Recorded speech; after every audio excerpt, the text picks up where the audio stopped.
Good morning. I think it's both difficult and actually absolutely right to be having this talk this morning. This is part 2 in our series of extended community times. Last week, Dave Shaw updated us on progress implementing the 5 recommendations of the Reimagining Philanthropy Task Force following Gene Kunis's amazingly generous bequest to this congregation. If you weren't here and haven't viewed the video, I suggest that you go to our website and check it out. Today, I'm here on behalf of the Leadership Council to report on progress with respect to Recommendation 5, that we upgrade the sanctuary and assembly room so that our facilities are accessible, hospitable, and inspirational. I'm also here to present a proposal to accomplish those goals. It's worth emphasizing, as Dave did last week, that we are not talking about any changes to the pews here.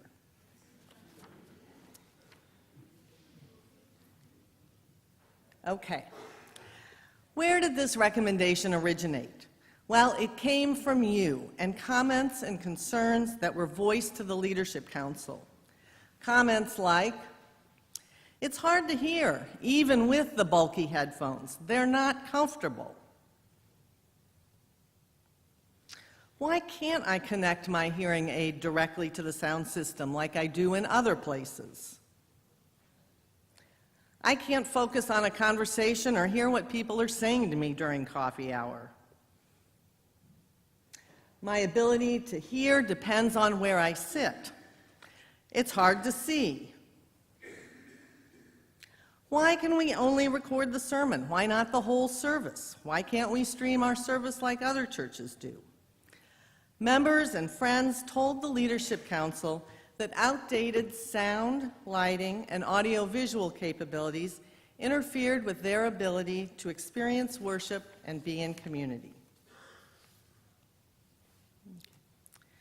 In January 2017, the Leadership Council unanimously approved a motion to investigate and implement upgrades to our AV systems, believing that Jean would have appreciated her gift being used in this way, since she used our hearing assist system in the sanctuary for the last 8 to 10 years of her life. I do want to take this time to express appreciation and gratitude to the task force. All of the legwork, exploration, and thought that you will see reflected in the following slides is the result of their hard work. The task force is chaired by Rob Middleton and includes Paul Sionis, Azumi Hara, Dave Jouard, Bill Kelly, Armin Ketchaturian, and Betsy Richardson. Next Sunday, members of the task force, Rob, Paul, and others will be on hand during our second-hour feedback session to answer your questions. The initial focus of the task force's investigation was on the sanctuary. There we go. They were asked to address accessibility shortcomings related to sound and lighting and to enhance the worship experience for everyone, whether through better sound for music and speech or through better lighting in the chancel for the choir, the worship leaders, and dramatic performances. And finally, to give our worship leaders a wide variety of tools and ways to inspire us in worship.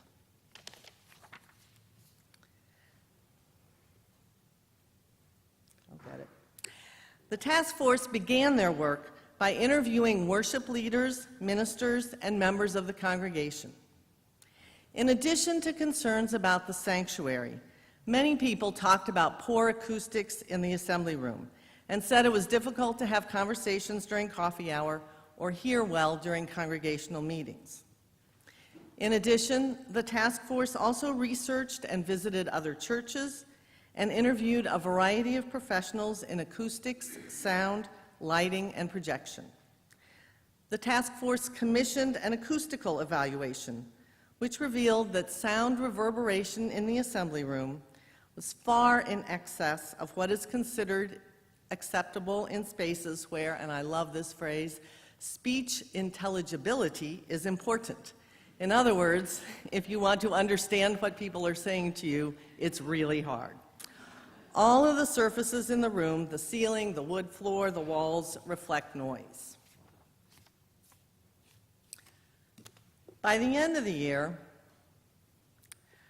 the original charge from the Leadership Council had been reinforced by recommendation number 5 from the Reimagining Philanthropy Task Force. And in February 2018, we approved the statement of purpose, calling us to grow in relationship with God and neighbor through communal worship and fellowship, and to welcome and celebrate all of God's people and affirm the many images of the divine manifested in differing abilities and disabilities, ages, and perspectives. As a result of the task force's work in 2017 and the articulation of these key framing recommendations and principles, the Leadership Council amended the initial charge to the task force and asked the task force to explore options for both the sanctuary and the assembly room, so that our sound, lighting, and audiovisual systems would support the spirit of welcome, hospitality, and accessibility that we seek. The Leadership Council also directed the task force to hire an expert, Harvey Marshall Burling Associates, henceforth referred to as HMBA, to develop and price out recommendations for the sanctuary and the assembly room. By mid-September, we'd received their reports at a cost of about $6,500 and had voted to pay for those reports from the Gene Kunis Fund. Just a few words about HMBA before we talk about the specific goals and proposals. Most of the professionals that we talk to, or that the task force talked to, are specialists in sound or lighting or acoustics or projection. We need all of the above, and we need to make sure they are integrated and work together. Task force members were impressed with HMBA's expertise in all of these areas and felt that their consulting fees were very competitive and their price estimates for the various components realistic. As a consulting firm, HMBA has decades of experience in churches, museums, and other public spaces, including the Cali School of Music at MSU, the Montclair Art Museum, and Redeemer Presbyterian Church in the city, among others. So the proposed designs for the sanctuary and assembly room are based on these goals: to upgrade hearing and vision accessibility, wireless transmission to hearing aids through a loop, video and image projection, lighting, sound quality and coverage, sound and lighting control systems, and energy efficiency, all of which have the goal of making our worship and fellowship space more accessible, hospitable, and inspirational. So let's get into the specifics, focusing first on the sanctuary. In terms of sound, we are proposing upgraded loudspeakers at the front of the sanctuary, which will reduce feedback and increase speech intelligibility. Changing speaker placement will also improve sound quality. So I know it's difficult, and I would say impossible, to read the small print there, so I'm just going to point. What we're talking about are speakers like this, replacing those with long, thin columns that would be placed on the other side, so it's not highly visible, and inserting a speaker up in the choir area. A new video camera would be wall-mounted at the rear of the sanctuary to record our services and special events. If connected to a network switch, the video camera would enable us to stream special events and services, as many congregations are doing today, so that shut-ins, snowbirds, parents with sick children could continue to participate in our worship and events. The proposal also calls for an upgraded digital mixing console. Our current audio mixing console is housed in the closet way in the back. You can't see the person very well. Our dedicated volunteers aren't even facing the front of the church typically. The upgraded console would provide more stored presettings and could be controlled remotely from an iPad, so that our volunteers could make changes in volume, mute microphones, control the video camera, and other useful features while sitting in the pews. The proposal also includes upgraded digital microphones and, very important, the installation of a loop to provide upgraded wireless transmission to hearing aids. Copper wire would be installed beneath the seating area in the sanctuary using the crawl space below.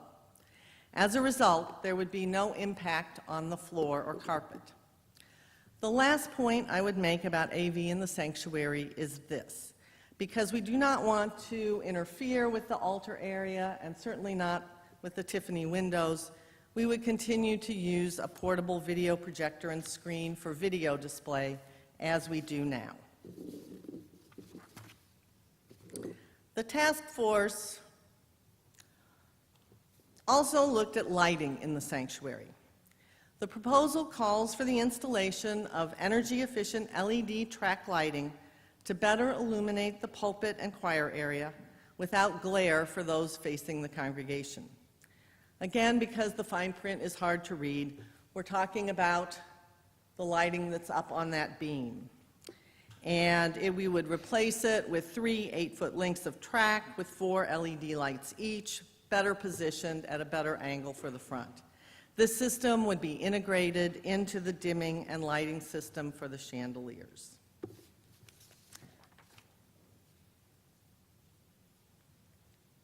Okay. The existing chandeliers are a beautiful and distinctive feature of our sanctuary. The task force did investigate options for the installation of LED lights in the chandeliers. Removing and rewiring chandeliers with LED lighting would be too expensive. LED retrofit lamps do exist, but the LED kits, retrofit kits, may or may not be compatible with the dimming system. Since the proposal would redo the existing lighting control to include the track lighting, the plan would be to test one LED retrofit lamp to see if it works. If it works, we can price out the cost of a retrofit for all. So this is an area that calls for more exploration. We're going to switch gears here and talk now about the assembly room. As we know, acoustics are a big issue in this space. The picture on the screen is of our current ceiling, which covers 2,500 square feet. The proposal calls for the addition of acoustical treatments in the ceiling coffers, those big indents that you can see. The treatments themselves would be cloth-covered fiberglass ceiling panels. The expectation is that the installation would have a noticeable, even a dramatic impact on the acoustics in the room. The next slide provides an example of what such ceiling panels look like. So this is a picture that Paul Sionis took of the ceiling in the Montclair Art Museum, and that's an example of such fiberglass covered panels. Currently, the lighting in the assembly room is fluorescent, and it's recessed into those coffers. The proposal calls for the installation of energy-efficient LED lighting to create a more welcoming and attractive space. The change in lighting is expected to have a really noticeable effect. The LED lighting would mimic incandescent lighting as opposed to the current fluorescent look. New controls and switches would be installed. The LED lights have a life expectancy of about 30,000 hours, meaning that it would be quite some time before we'd have to replace any of them. In terms of audio-visual improvements in the assembly room, we propose adding wireless transmission, a loop, for hearing aids, which represents a major expansion of hearing accessibility in our space. The loop would be installed in the basement below the seating area and would not require any construction on the floor. The proposal also calls for the installation of a new high-definition video projector on the balcony that could be controlled wirelessly by laptop. And finally, the proposal calls for the installation of recessed ceiling speakers, which would be used for speech reinforcement and overflow auditory from the sanctuary. So the last slides we're going to look at will walk us through the cost estimates for these improvements, and we're going to start with the sanctuary. Okay. Beginning with here, we have broken the costs into 3 categories. Sound, which includes the speakers, digital audio mixing console, and video, for about $27,000. The new track lighting and dimming system for roughly $24,500. The upgraded loop to provide wireless transmission, $4,000, maybe less, for a total estimated cost of about $56,000. Now, turning to the assembly room, which of course hasn't had any updates in decades, the cost of the acoustical treatments to cover the 2,500 square foot ceiling, $55,500. The ceiling speakers, video projection, and controls, about $27,000. The LED lighting, $30,000. And the loop for transmission to hearing aids, about $4,000, again, maybe less, for a total estimated cost of $116,478. Other anticipated costs would be consulting fees. We propose utilizing the services of HMBA to assist us with the following: development of construction documents, bid solicitation, bid review, contractor and construction meetings, monitoring work, oversight, for a total of $13,400. So, to total it all up, the grand total for the sanctuary, assembly room, and the management fees would be $185,592. Recalling that this comes from a recommendation of the Reimagining Philanthropy Task Force, the proposal is that we fund this from the Gene Kunis Fund, currently valued at $1.9 million.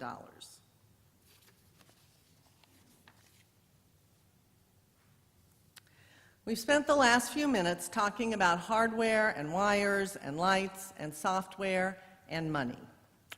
But it's important to remember the purpose behind the proposal, that these enhancements are intended to help us live into our statement of purpose, to be welcoming, to be inclusive, to be hospitable, to celebrate the many images of the divine, and to grow in relationship with God and neighbor through communal worship and fellowship.